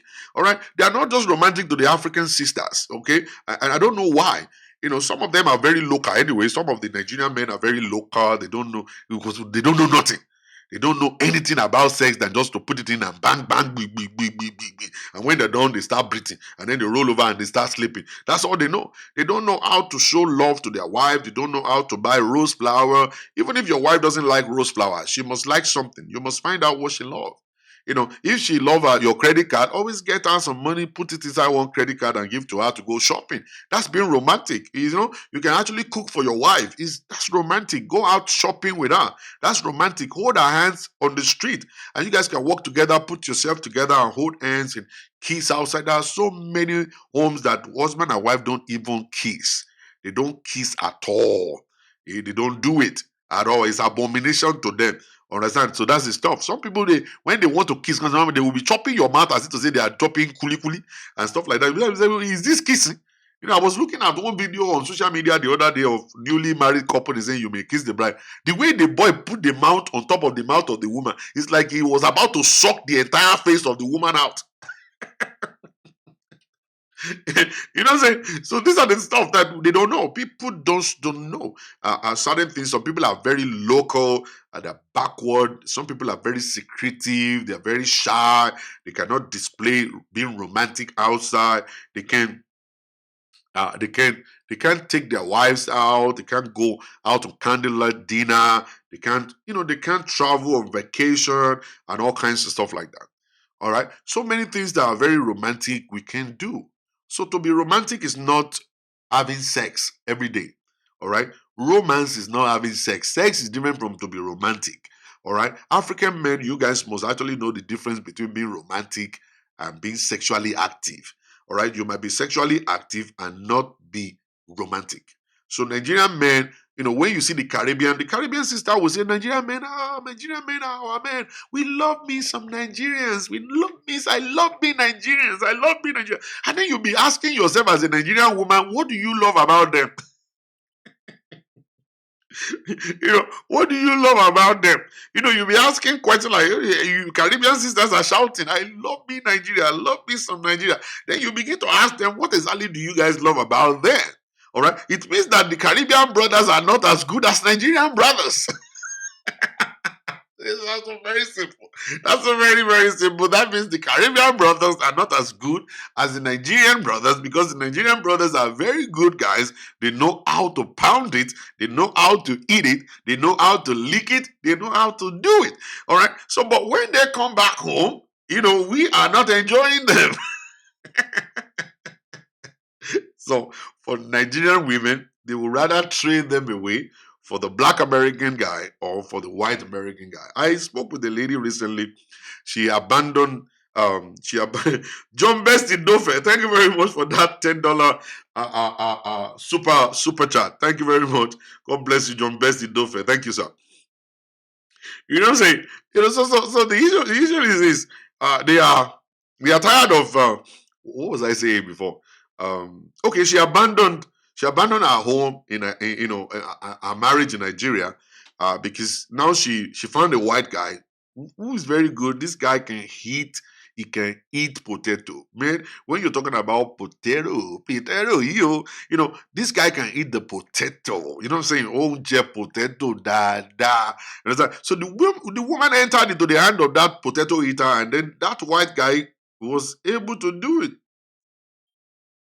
He was able to do it well and stuff like that. So she stopped going back home. She stopped going to Nigeria and shut the door on her husband, closed the door on the husband. Luckily, they don't have children together and stuff like that. So right now she's married to the potato eater, life and direct. And we were talking and said, "Oh, Pastor, sexual satisfaction is actually a key thing for me, and I'm getting it right now. This guy is giving it to me real good. I love it. I love it. All right, that's what I love, and I really appreciate it. And that's it. I don't want to regret all my life that I didn't do this. So doing this is actually the best for me. All right. So they're married and she's happy. She's happy right now. But is that the best thing for her to do? I don't really think so. But it's just that we Nigerians, we don't put effort into what we do. All right. Nigerian women too. Some of you guys are not romantic. Somebody wants to kiss you outside, you'll be taking your mouth away. Somebody wants to hold your hand, you'll be saying, "Leave me, leave me, leave me." We are inside the church, we are trying to play with you, tickling you inside church. Say, "Jesus is watching, Jesus is watching." Jesus will watch. You will woman. Jesus will watch. So you want to tickle your wife inside church, you say, "Hey, Jesus is watching, angel are here, and stuff like that." You close in church, you enter inside car, you are trying to play with her here. You say, "Leave her here alone," this and that. You guys are not just romantic. Then you get on the bed. Instead of we kissing you and doing you'll be taking your mouth away, you'll be taking your whatever. And all you want is just to lie down there like a log of wood and say, give it to me, kill me, kill me. And the guy is just banging and saying, "Who's your daddy? Who's your daddy?" And stuff like that. At the end of the day, they will be done and everybody will be going their own way. So, it's actually very terrible. We almost actually go and learn to do the correct thing. And everything still boils down to you need to be clean, you need to be ready, you need to learn what you need to learn. You have to be well informed when you're talking about how to spice up your relationship, also. All right. So these are things that we all have to put together to make our relationship better and to become the best.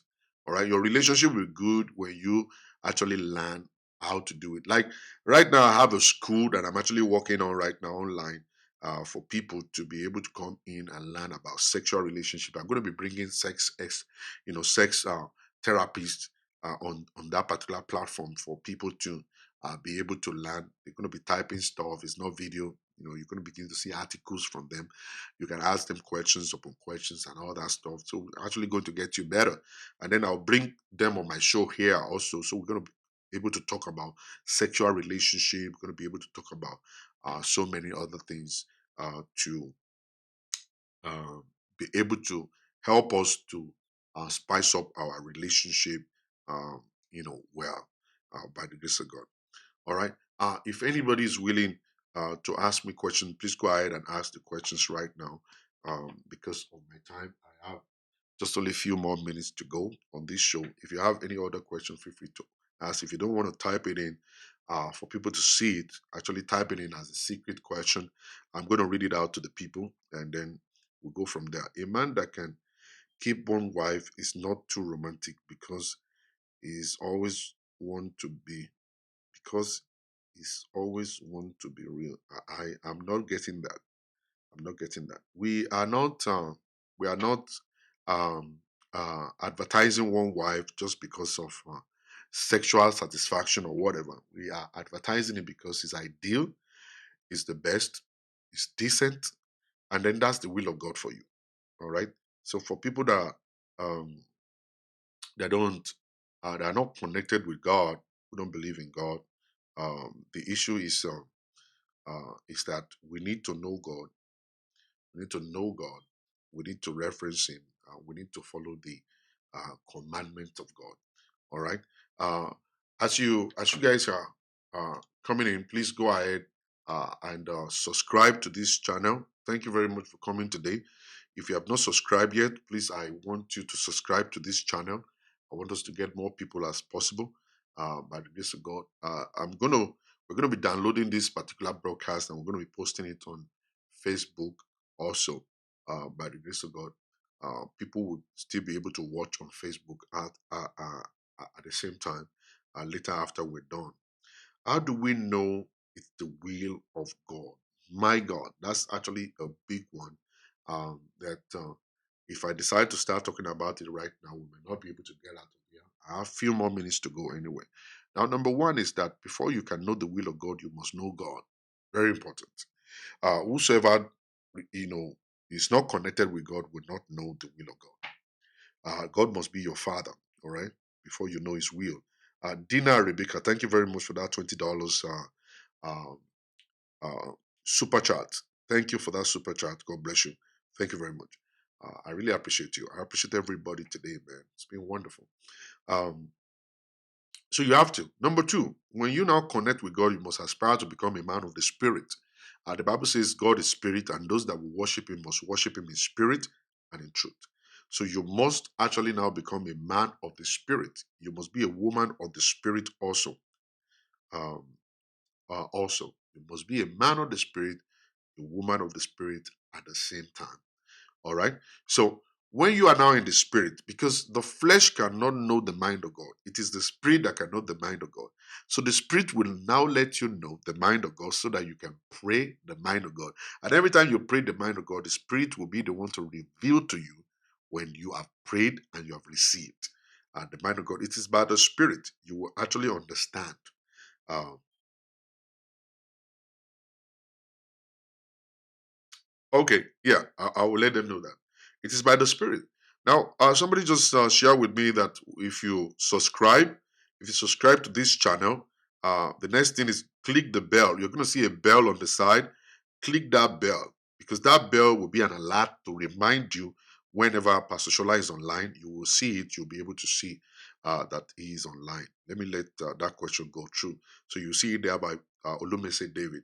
But K Mark, £10. Thank you very much for that. £10. God bless you. I really appreciate that. Thank you very much for that super chat. God bless you. Thank you. All right. So you have to be a man of the spirit. You have to know God because it is not your flesh that is connected to God. The flesh don't get born again. The flesh don't get born again. It is the spirit that gets born again. The spirit will connect with God, and then God will start downloading into the spirit. And then you must feed your spirit. If you refuse to feed your spirit will not be strong enough to be able to hear from God. So how do you feed your body? You feed your body by eating, pounded yam, eforiro, and all kinds of stuff. That's how you feed your body. But when you feed your spirit with the word of God. You read the word of God, you pray to God, you have a relationship with God, day by day relationship with God.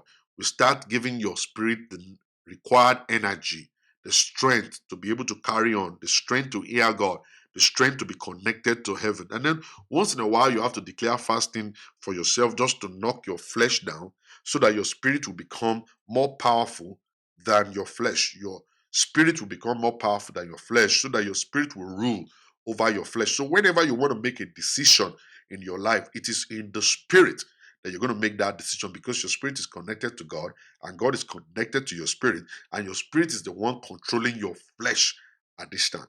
Now, the Bible made us to understand in the book of Romans, is it Romans? I can't remember. Yeah, it's the book of Romans that in those days, in the Old Testament, God was using the prophet to send messages to his people. He said, but in this dispensation, he's sending messages to people by his spirit. That's the Holy Spirit.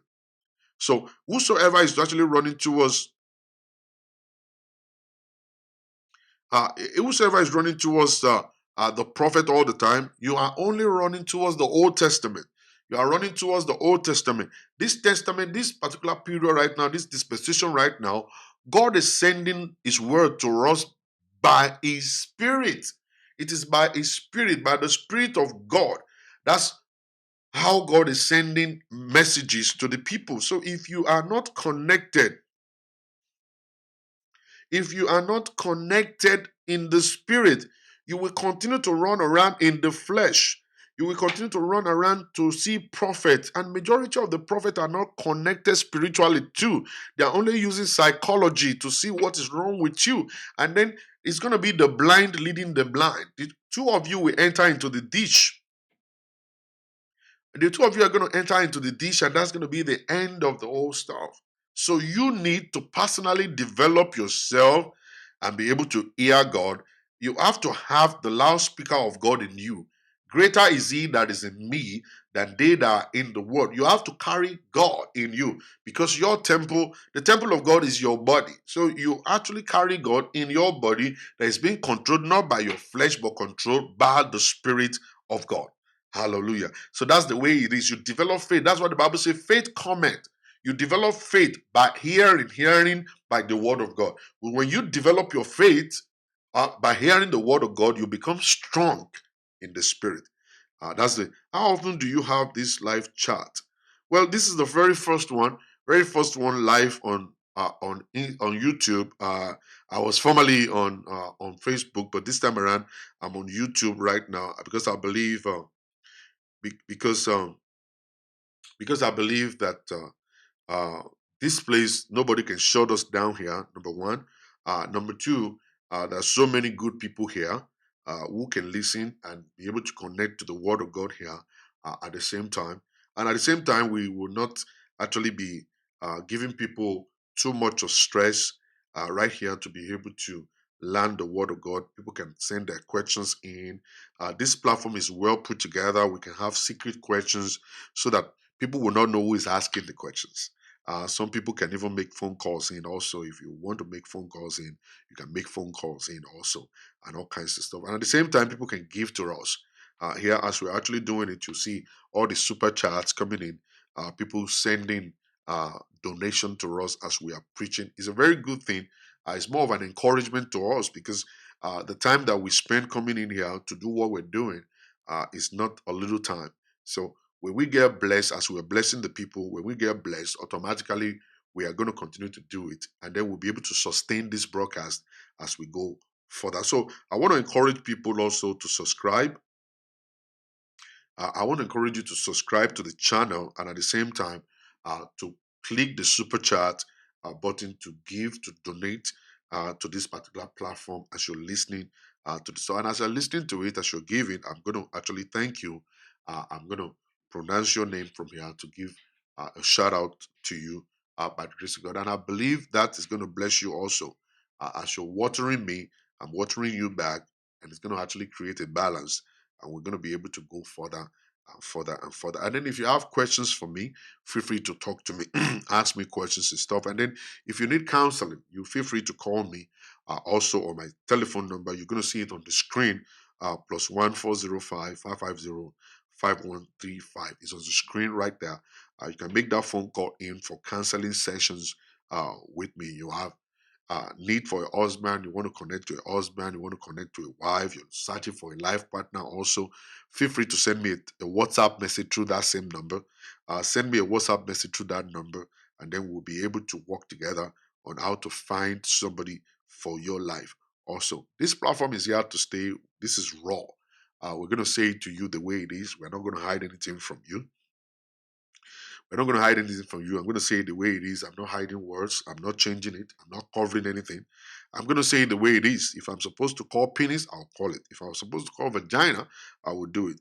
Whatever it is that we're supposed to mention, we will mention because we're not going to cover up anything.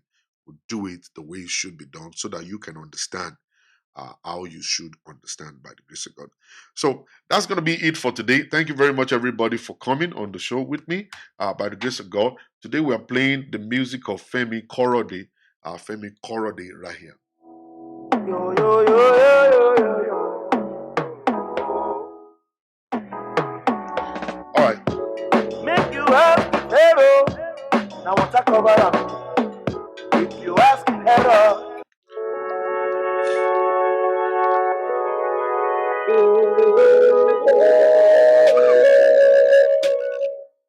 Let's go. Jesus, you're like sunshine on my face.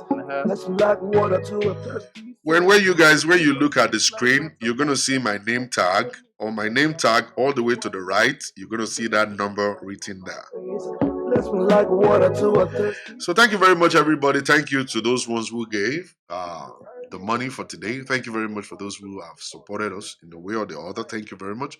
God bless you. Before you leave this platform, I want you to go and click like and like this page, like the broadcast. Let's have more than 31 likes, please. Go ahead and like it. There's no need for fronting Jesus. So thank you very much, everybody. God bless you, and see you guys tomorrow by the grace of God. Bye. Bold as a lion, gentle as a dove. Got my man on the beats on the beat. Got my man on the beats on the beat. Bold as a lion, gentle as a dove. Got my man on the beats on the beat. Got my man on the beats on the beat. Just want to flow in the spirit. Cause my Father is a spirit. Call on Christ and He answers. He gives me the chances. Now I have heavenly stances. Now they're watching me dancing.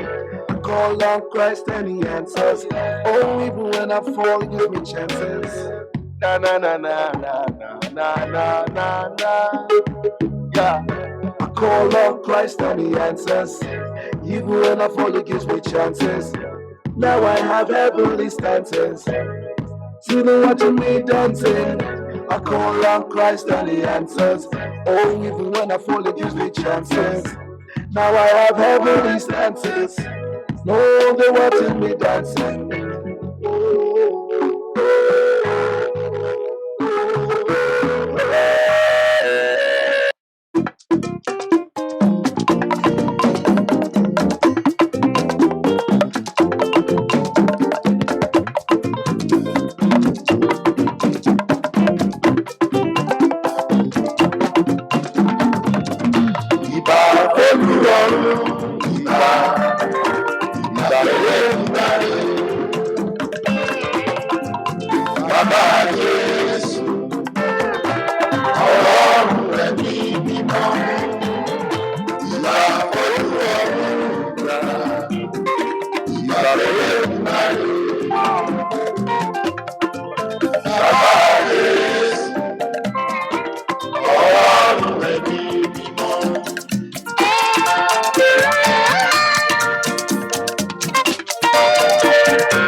Marry.